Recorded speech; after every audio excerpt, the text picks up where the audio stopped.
Hi, I'm Margie from Marjorie's Candies, and what I've got here for you today is, well, it's Thanksgiving actually in 2 days, and I am making stuffing, and here are the ingredients that you need.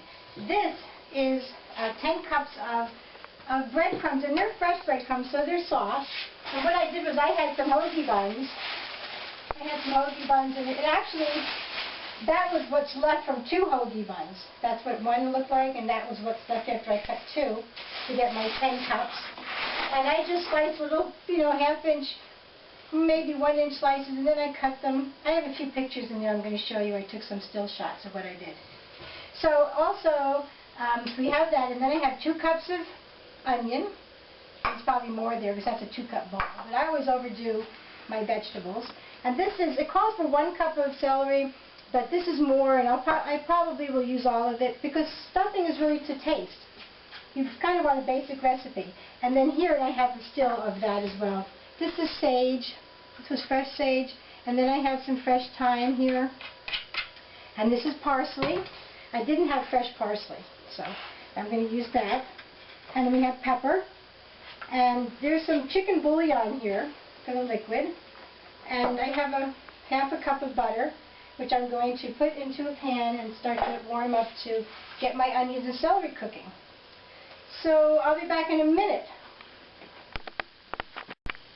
So I have my butter, and you don't want to really brown the butter. And you know what, there's a lot of, this is an old recipe, so there's a lot of butter in here. You don't really need all this butter.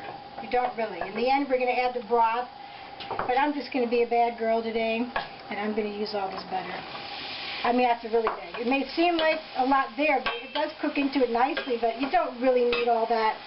And when I add the broth, you can add a little more hot water. I have 2 cubes of broth in there that have dissolved, and then I'm going to add more water as I need it. Now, my breadcrumbs were fresh, so they're not dried, so they're not going to need as much liquid later on. You'll see.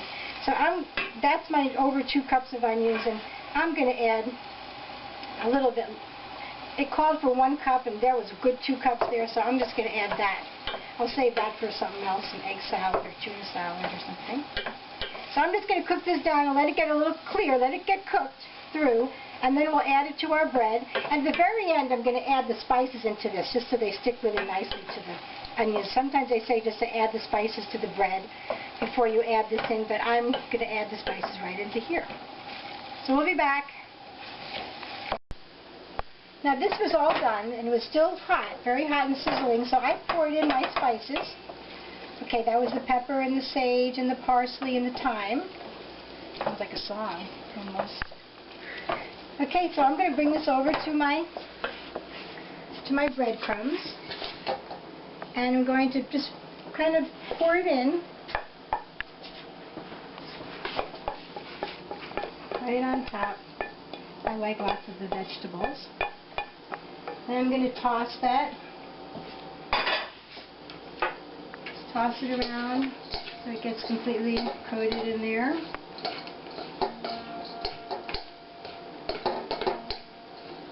And then I'm slowly going to start to add some of this is the bouillon, this is chicken bouillon. And because now this recipe calls for 3/4 of a teaspoon of salt. But I'm not adding that because there's salt in the bouillon. And you may want to add a little bit of salt. I just didn't do it.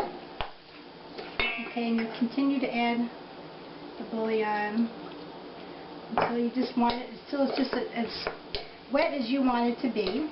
Like I said, if you're using fresh breadcrumbs, it doesn't have to be, you're not going to use quite so much.